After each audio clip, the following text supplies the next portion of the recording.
So we need a company to most effectively prepare to train its computer programmers on new technology advances.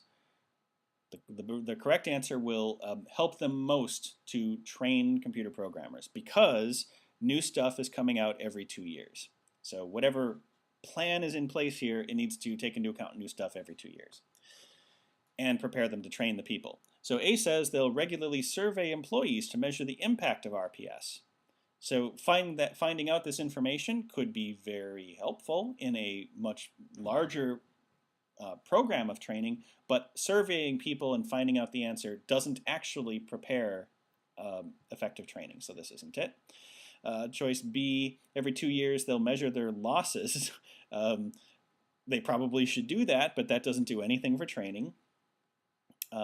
C, the company will allocate budget and resources necessary to provide any training necessary for its computer programmers to stay abreast of the latest technological advances. That is training, which is what the question is specifically asking. Sometimes on the GMAT, they'll actually give you hints in the question stem. They'll kind of narrow down specifically what you're supposed to focus on. If there's more words in the question stem here, pay attention to those words. A lot of times it can narrow your thinking down. So clearly this one is about training. We can circle that. Let's check D. They'll invest in RPS, budgeting a significant allocation for the next decade. That's the systems themselves, not the training. And then E, before RPS gets mainstream appeal, they'll educate its programmers about the consequences.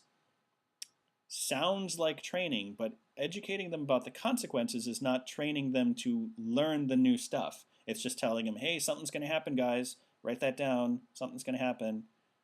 Okay, let's break for lunch. So that's not E. That leaves us only with choice C, the only one that's really about training.